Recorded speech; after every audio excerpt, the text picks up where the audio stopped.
Aku tanya, "Suster, mohon maaf ini aku mau ke ruangan pasien penderita jantung." Dia nggak jawab sama sekali. Susternya diem. Nggak jawab sama sekali, cuman dia ngacungin tangan kayak gini. Di situ aku buka pintunya. Bentuk ruangannya sama, Bay. Aku buka pintunya, jedeng kok. Sumpah ini nggak tahu kenapa ya, kok ada kaki, maksudnya tuh kayak ada kain tapi ketutupan kaki, ada kakinya keluar dikit tuh. Nah, di situ ada suster yang kegencet lift, kepotong badannya jadi 2.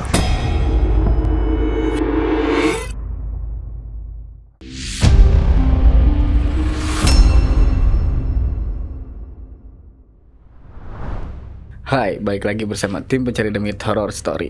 Oke, kali ini kita kedatangan narasumber dari Semarang juga ya Mas ya? Ya, dari Semarang. Kabar tahu siapa? Reno. Mas Reno. Iya. Reno. Ya, Instagramnya bisa kalian dilihat di bawah ya. Nah, kali ini kita bakalan cerita tentang apa nih, Mas Reno? Punya pengalaman cerita atau cerita horor apa nih?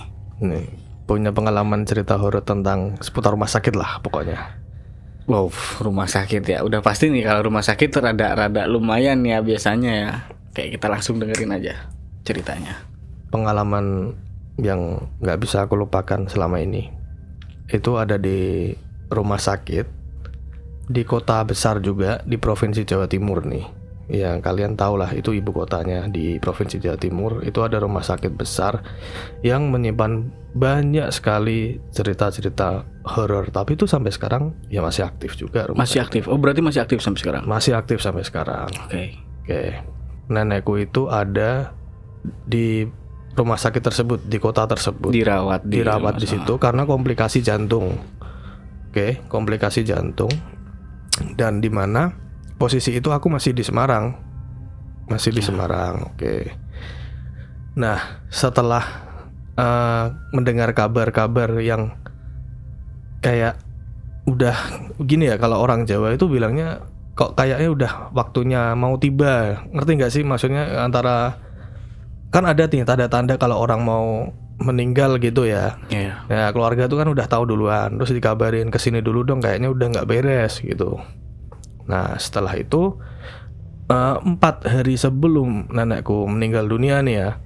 Nah, aku datang ke rumah sakit tersebut, datang ke kota tersebut, dan di mana aku tinggalnya masih di rumah saudaraku di kota itu ya. Awal mula terjadinya ini hal-hal aneh ini, aku kasih tahu dulu. 1:30 malam, aku sama mamaku aja nih yang di rumah sakit tersebut. Mamaku itu kebetulan, biasanya kan di ICU itu kan memang nggak boleh ditinggalin, nggak boleh ditemenin. Tapi kebetulan ini ada mamaku tuh ada di ruangan itu gitu loh, di ruangan sama-sama nenekku yang sudah sakit parah kan. Nah, terus aku disuruh tuh sama mamaku ambil tas ke parkiran mobil di basement paling bawah. Nah, itu aku waktu itu ya, ini cerita saat aku SMA nih, kalau mau tahu SMA kelas 3 lah. SMA kelas 3 yang dimana sekarang buat aku trauma dengan rumah sakit. Tuh, disuruh ambil tas, aku turun ke bawah. Pada saat aku buka pintu koridor itu ya, pintu kaca dari ruangan, lihat lorong-lorong sekitar itu udah ngerasa nggak nyaman. Iya, pasti sugesti karena lihat rumah sakit tuh ya kan. Betul. Udah ngerasa nggak nyaman. Kayak memang kan di situ kan rumah sakit putih semua. Terus ada kayak kain-kain, tahu nggak sih, kain-kain yang hijau putih gitu kan. Nah, itu tuh udah bikin merinding aslinya. Aku memang udah trauma dengan rumah sakit karena itu yang pertama. Banyak pilar-pilar, banyak lorong. Nah, aku keluar jalan kaki pelan-pelan menuju ke basement bawah, dan di mana hanya aku satu orang, dan aku cuma lihat satu orang perawat, di mana satu orang perawat itu bawa dorongan kayak buat ngasih obat pasien gitu loh. Oke. Aku turun, aku nggak negur, nggak nyapa apapun, nggak. Aku turun dulu. Aku tahu letak liftnya di mana kan. Aku ke lift, turun, tapi di dalam lift itu aku ngerasa kayak ada yang ngikutin, ada yang liatin, kok merinding sendiri gitu.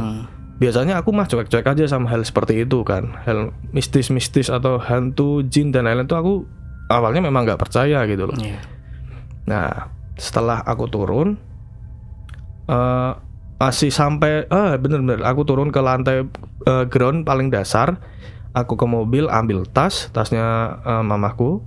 Oke, lah di situ pun di dalam lift itu aku ngerasa kayak kok ada hawa-hawa panas tuh di sampingku persis gitu.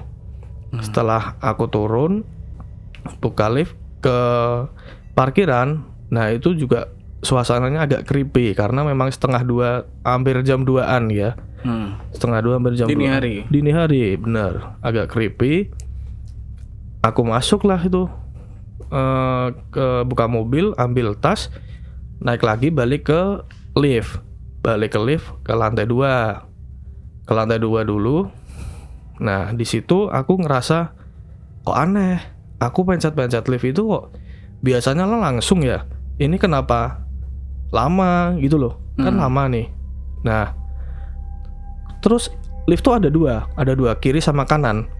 Yang anehnya lagi, yang lift sebelah kanan ini, aku yang lift kiri ini, yang lift kanan ini ada yang turun, ada notifikasi ya, apa ya, tanda turun, buka liftnya tapi nggak ada orangnya. Itu kan ada tanya dulu.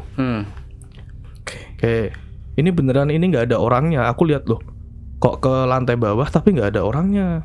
Kan aku bingung kan. Nah setelah itu, jadi dia berhenti di lantai itu sendiri. Berhenti di lantai itu. Liftnya yang sebelahku itu tuh berhenti di lantai itu, dan dia kayak ngeluarin orang. Di situ tuh sepi. Cuma tuh kayak ada suara kayak berisik, tau nggak sih? Sepi tapi berisik. Berisiknya tuh nggak kelihatan. Nah setelah keluar, kayak keluar gitu ya. Aku masuklah ke lift. Setelah liftku turun ini, yang arah turun ini, terus udah buka pintu, aku masuk, aku naik, aku pencet pun itu kok juga agak susah, nggak kayak sebelumnya. Biasanya gampang gitu. Oke, aku pencet ke lantai 2 dulu. Lah di lantai 2 itu karena memang bener gini, ke lantai 2 aku penasaran. Aku aslinya itu di lantai 3. Aku ke lantai 2 itu penasaran ada apa sih di lantai 2 gitu kan. Nah terus waktu aku lift naik nih ke lantai 2, masih merinding, agak merinding. Aneh banget sih rumah sakit kayak gini banget, padahal itu rumah sakit masih aktif. Nah pas di lantai 2 buka liftnya kebuka itu, sumpah itu koridor bener-bener gak ada orang sama sekali, sepi sekali. Cuma bentangan putih aja, lorong lurus gitu. Di lantai 2 itu. Di lantai 2 itu. Jadi si liftnya itu langsung menghadap ke lorong. Langsung hadap ke lorong itu liftnya. Di saat keluar tuh. Betul. Itu ada lift pasien, yang satunya lift lift tamu. Nah, di saat aku buka itu lah kok kosong. Nah, kan terus aku naik lagi ke lantai 3 kan, naik lift lagi di lantai 3. Oke. Aku tuh sebenarnya lupa ruangan mana yang nenekku tinggali. Gini loh, aku ke lantai 2 itu penasaran apa di lantai 2 ya. Nah ternyata bukan, beda. Aku nggak tahu, lupa aku ruangan lantai jadi berapa. Mungkin meraba-raba ya waktu aku terakhir di lantai berapa ya nenekku tuh. Jadi cuma lihat detail ruangan tanpa ingat nomor-nomor ruangan sendiri dan lantai ruangan itu. Betul. Terus betul. Nah seperti itu, aku naik lagi, lah kok ini ruangannya sama nih. Memang bentuknya sama semua ternyata. Satu ruangan, lantai per lantai itu bentuknya sama. Aku feelingku di lantai 3 kan. Oke, aku keluar sambil bawa tas. Ini tas cewek ya, tasnya mamaku, aku bawa. Di situ aku jalan sendiri di lorong, kok feelnya beda, vibesnya tuh beda kayak yang awalnya. Kok bukan ini gitu. Tempatnya kok bukan ini. Nah disitulah mulai aneh. Saya sendiri tuh ngerasa ini di sebelah kiri tuh ada meja resepsionis, entah itu buat tamu, entah itu buat pasien atau obat, nggak tahu. Di situ aku masih ingat cuma ada satu suster atau perawat yang duduk di situ, dan dia itu cuma diem aja sambil lihatin komputer masuk itu. Oke, itu ada orang nih, santai lah, aku jalan lagi. Setelah agak jauh, aku masuk lorong ke lorong, kok ruanganku bukan ini, sepertinya aku bukan ke ruangan ini, kok beda.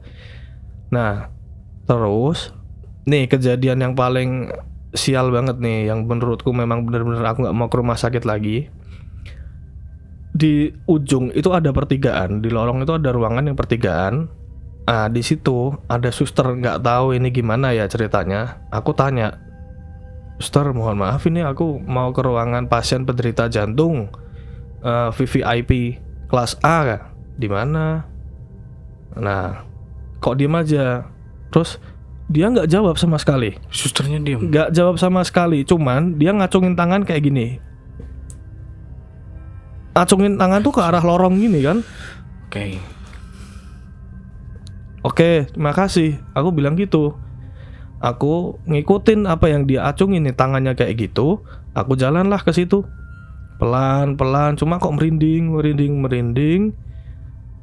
Ah, di sini yang aneh, aku tuh jalan 10 langkah itu nggak ada loh, kayak tek. Aku hadap ke belakang, kok susternya nggak ada. Susternya nggak ada, beneran nggak ada. Itu dia padahal di pertigaan loh. Kok susternya nggak ada. Terus aku udah mulai merinding nih, bulu-bulu kuduk lah ya, sama tanganku tuh udah dingin kan.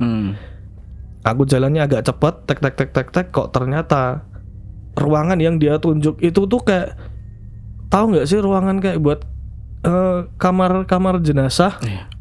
Nah serius itu langsung ke kamar jenazah. Itu langsung real, itu langsung ke kamar jenazah. Yang ditunjuk itu ke kamar jenazah loh. Aku nggak baca soalnya nggak tahu ya kok bisa. Jadi ada plang kamar jenazah tuh aku nggak lihat sama sekali. Di situ aku buka pintunya, bentuk ruangannya sama baik. Aku buka pintunya, jedeng, kok sumpah ini nggak tahu kenapa ya, kok ada kaki, maksudnya tuh kayak ada kain tapi ketutupan kaki, ada kakinya yang keluar dikit tuh. Nah shock kan, aku panik kan, teriak lah aku, ya Allah. Nah aku teriak, aku lari beneran ngikutin lorong itu, aku lari. Terus ini yang memang benar-benar sial ini, aku tanya sama resepsionis atau susternya yang jaga di situ. Suster, aku tadi mau ke rumah sakit, ruangan jantung. Lah benar kan lewat sini? Lah masih dari mana? Susternya itu jawab gitu, masih dari mana? Kok lewat sini? Lantai atas lagi mas. Di sini bukan tempat jantung, ini tempat untuk pemandian sama tempat jenazah yang baru meninggal. Anjir. Nah dia tanya, masnya tadi tanya ke siapa kok bisa masuk situ? Tadi ada suster satu di pojokan situ loh mbak. Di pojokan situ aku tanyain, dia ngacungnya ke sana. Mas, ini mohon maaf ya, aku mau ngasih tahu. Di sini yang jaga cuma saya sendiri sama OB satu orang. OB-nya cowok mas. Hah? Lah terus tadi siapa? Sumpah aku lihat ada suster, aku tanya, beneran tanya, dia ngacungin tangan gitu. Oke, nganu. Dia bilangnya pakai bahasa Jawa akhirnya. Nganu mas. Nah, nek tak cerita ke sekarang ya nanti masih takut malah naik. Ini intinya ada hal beberapa yang pernah menemui kasus seperti masnya. Memang bukan memang penampilannya suster tapi bukan sama seperti kita. Dia udah gitu aku udah merinding loh. Oke. Aku kepo. Coba tolong ceritain dong. Kenapa aku di situ malah tanya, kepo kan. Jadi di lift yang mas barusan lewat ini, nah ini kejadiannya awal tahun 2002 mas. Oke. Di situ ada suster yang kegencet lift, kepotong badannya jadi 2. Oh. Nah disitulah aku ngerasa kayak, hah? Masa lift bisa? Iya, zaman dulu liftnya itu belum ada sensor mas. Waktu kalau nutup ya nutup aja gitu. Nah, make sense sih. Jadi badannya itu memang benar-benar kegencet dan kebelah gitu loh. Astaga, ya Allah, aku bilang serius. Terus aku udah keringet dingin, merinding gitu terus. Lah, ini ada yang bisa nganterin aku nggak ke lift naik lagi? Nggak apa-apa mas, coba naik aja. naik aja ke satu lantai lagi, nanti ruangannya di pojokan kanan. Sama seperti yang tadi Masnya lewat. Maksudnya ruangannya letaknya di situ, cuma itu ruangan jantung, tadi ruangan jenazah. Dia bilang gitu loh. Berarti si susternya itu udah bisa disebut anggap biasa aja mungkin ya, ngeliat sesuatu yang seperti itu. Ya, aku rasa sih kalau orang-orang di situ ya mungkin udah biasa lah lihat kayak gitu ya. Dan yang udah dipastiin belum suster yang Mas Reno tanya itu susternya suster betulan? Tadi udah tanya sama susternya, itu suster betulan nggak? Dia jawabnya gini, mohon maaf Mas, susternya yang jaga cuma saya sama OB satu doang. Nah enggak, maksudnya tuh si suster yang Mas Reno tanya ini loh, apa dia masih manusia atau bukan juga? Aduh. Soalnya kok dia bisa sesantai itu ya teman-teman ya, bisa sesantai itu dia menceritakan hal kayak gini. Terus ya kronologi ada kejadian zaman dulu lah ya. Betul. Curiga tuh dia juga sama deh. Iya kayak ya nggak tahu sama, tapi nggak tahu, aku pokoknya udah panik lah, pokoknya mau lari aja. Dan gitu. di situ setelah itu gimana? Setelah itu gimana ya, mentalku udah drop ya, mental drop, udah nggak tahu apa-apa lagi. Di situ zamannya masih pakai BlackBerry zaman dulu masih BlackBerry. Aku BBM sama mamaku belum dibalas-balas, ya udahlah aku naik nih, Kak berani-beraniin naik sambil lari kan, cepet dong anjing, cepet aku ya gitu. Nah udah buka aku lari, ada suster lagi di situ, nggak tahu dia perawat ya apa ya, jalan, Mas kenapa lari? Nah lah takut aku tadi di ruangan 2, di lantai 2 ini, sebelum lantai bawah ini, lantai 3 apa lantai 3 sorry, tanya sama suster, tapi maksudnya ke ruang jenazah sus. Oh ini Mas, ini Masnya udah ke beberapa kali nih, maksudnya udah ada dulu yang kayak gitulah sama anjing. Terus aku tanya sama suster yang ada di resepsionis. Nah dia kok bingung. Dia bingung nih, suster yang ada di resepsionis siapa Mas? Emang ada yang jaga? Apoteker pun juga nggak ada di jam segitu Mas. Jam 10 aja udah pada pulang anjing. Wah, gua bilang apa kan berarti bener kan? Iya. Iya loh. Nah, ini beneran suster beneran. Aku yakin kalau ini suster beneran karena dia bawa buku, bawa nggak tahu kayak resep obat gitu ya, bawa obat gitu. Dia bawa pulpen. Napak. Tapi kan kalau yang tadi aku nggak merhatiin kakinya, yang duduk pun aku juga nggak tahu. Cuma dia ngobrol sama aku tuh memang hadapannya nggak ke aku, hadapannya tuh lurus ke objek dia. Yang pertama PC itu diam aja sambil ngomong. Yang kedua, yang pertama tadi yang ngasih tangan ke arah kamar jenazah doang. Yang satunya cuma diam aja tangannya gini, tapi nggak liatin, nunduk ke bawah. Nah, tapi aku berani-berani tanya karena memang aku penasaran. Di situ tuh mentalku benar-benar diuji, kayak mix gitu, antara berani, takut, tapi ya udah harus gimana lagi gitu kan. Nah, di lantai 4-nya si susternya itu bilang, ya wis Mas, hati-hati Mas, ini mau kemana tak anterin aja daripada Masnya salah jalan lagi. Nah, disitulah aku dianterin pelan-pelan, nggak usah lari Mas, pelan-pelan. Dia bilang gitu pakai logat-logat Jawa Timur lah ya. Ini ke kanan, nah ruangannya di sebelah pojok kanan. Oh iya bener ini ruangannya. Aku buka, aneh, nyata nggak tahu. Mamaku kan belum ada di situ. Aku buka ruangan itu kan nggak bisa. Ruangan ICU itu kalau dari luar nggak bisa dibuka, kecuali orang dari dalam. Dibuka nggak bisa. Aku chat, aku telepon mamaku. Dia bilang aku masih di ruang tunggu. Ruangan tunggu itu agak terpisah dari situ. Oke. Tahu nggak tahu? Aku balik badan itu ruangannya kenapa kok bisa pintunya? Tahu nggak sih? Cetek gitu, buka gitu. Iya. Buka, serius. Ceklek gitu. Lah. Aku diem. Oh, ada orang nih, tapi nggak mungkin dong. Nenekku aja sakit, mas pakai yang selang sama pemicu dan lain-lain gitu kan. Siapa yang buka? Aku buka. Loh, aneh.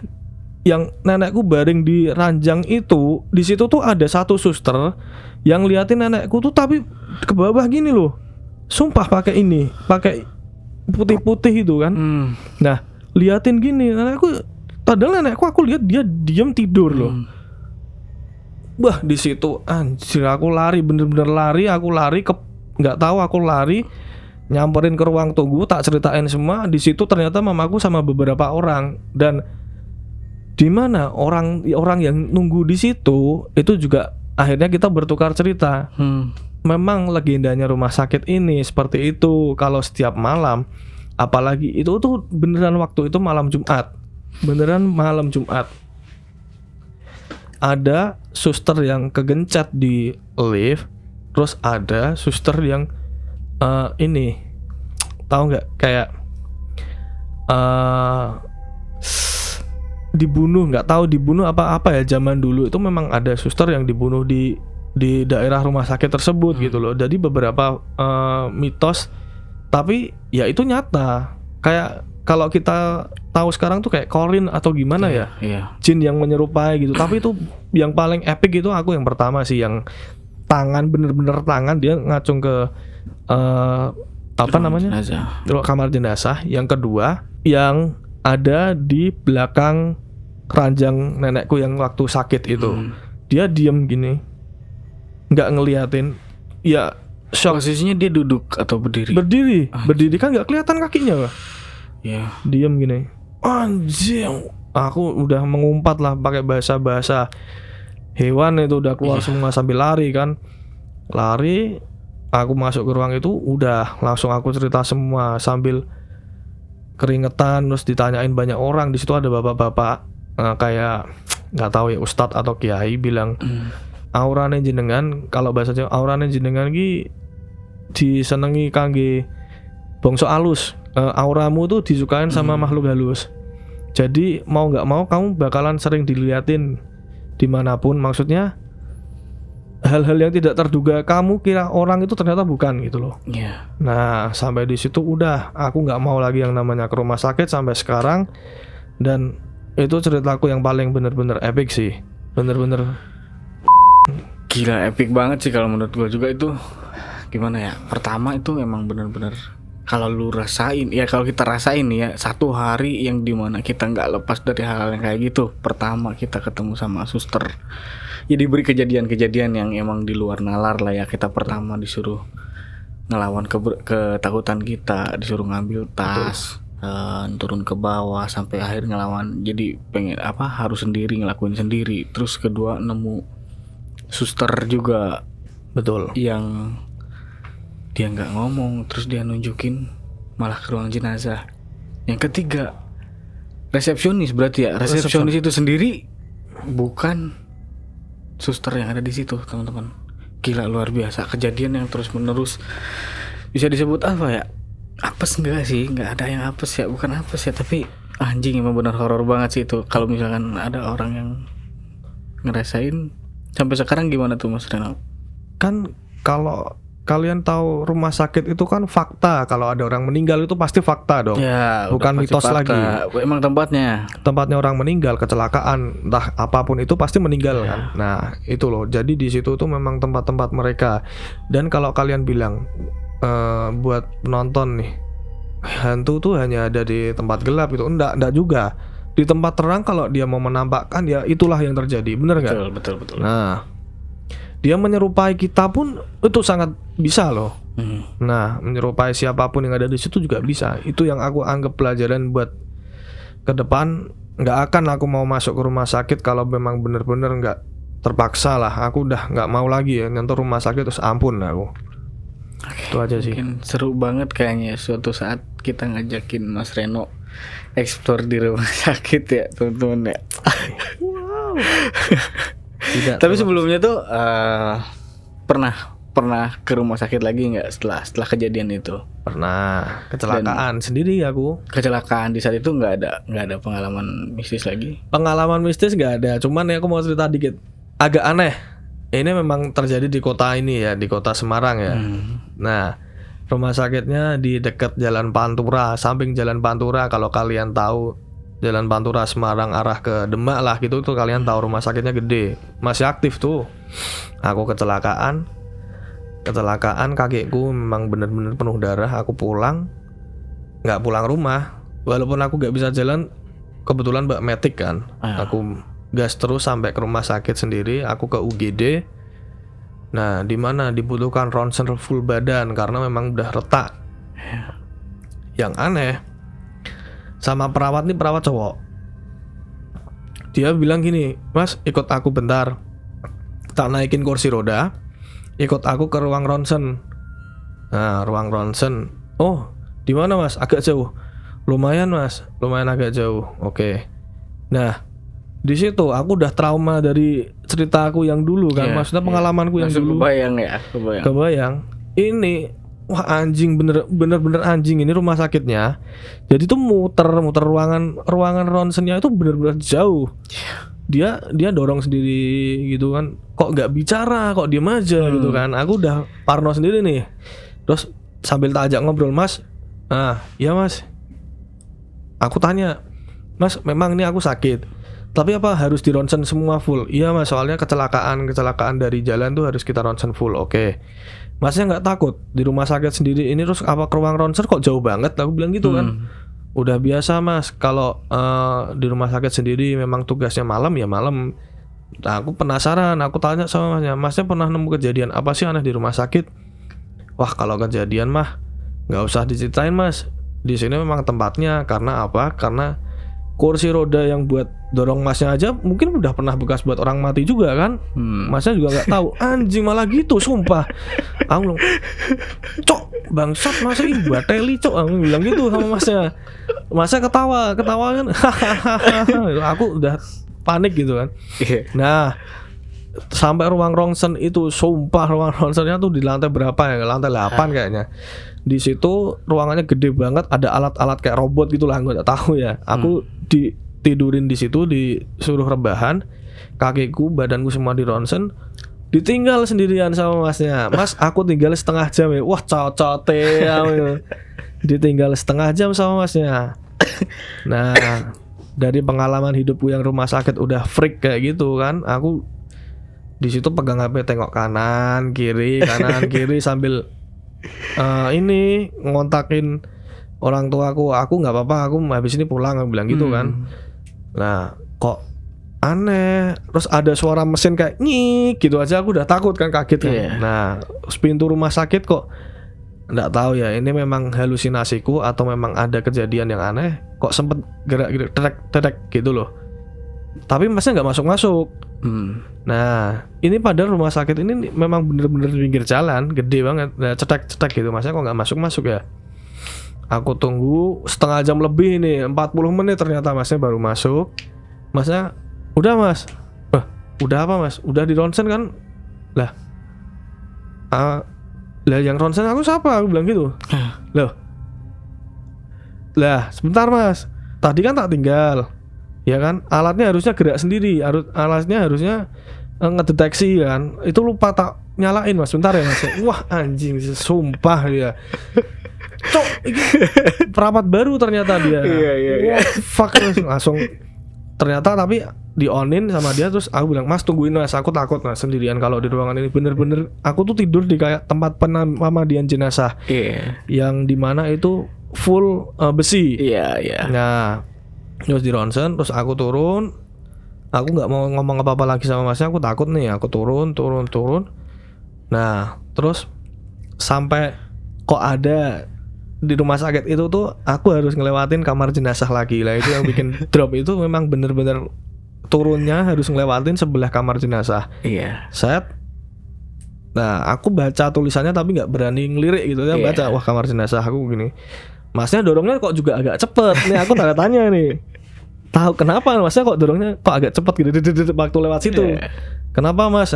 Kok agak cepet, loro sikil gua," kan. "Enggak apa-apa oh Mas." Wah, ini tanda tanya nih. Masnya juga takut pasti di sini ada aneh-aneh kan. Dah, terus habis itu udah semua bayar administrasi macam-macam udah. Ya wes, aku pulang. Itu sih cerita terakhirku kemarin di rumah sakit. Semoga jangan lagi. Pokoknya gini, di kamar jenazah pasti kenapa pada cepet aku nggak tahu. Nah, tergantung sih ya, mungkin bisa disebut tadi kan perawatnya perawat baru juga ya. Perawat baru, jadi ya wajar lah mungkin buru-buru deh agak takut. Kalau gue jadi Masnya pengen ngeprank Mas Reno gimana coba? Masnya di sini pernah ada kejadian apa?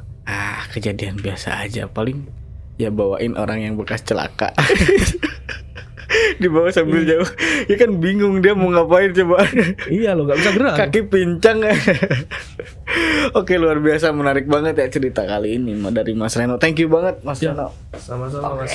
Gila ngeri banget nih ya kali ini cerita horor waktu di rumah sakitnya teman-teman. Terima kasih buat kalian yang udah mantengin kita dari awal sampai akhir nih. Buat kalian yang punya cerita-cerita horor atau cerita-cerita mistis kayak Mas Reno, kalian bisa langsung ngobrol-ngobrol di sini. Kirim email atau cerita kalian ke email yang ada di bawah ini.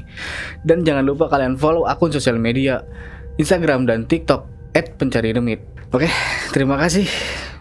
Gua Abai. Saya Reno. Kita pamit. Bye.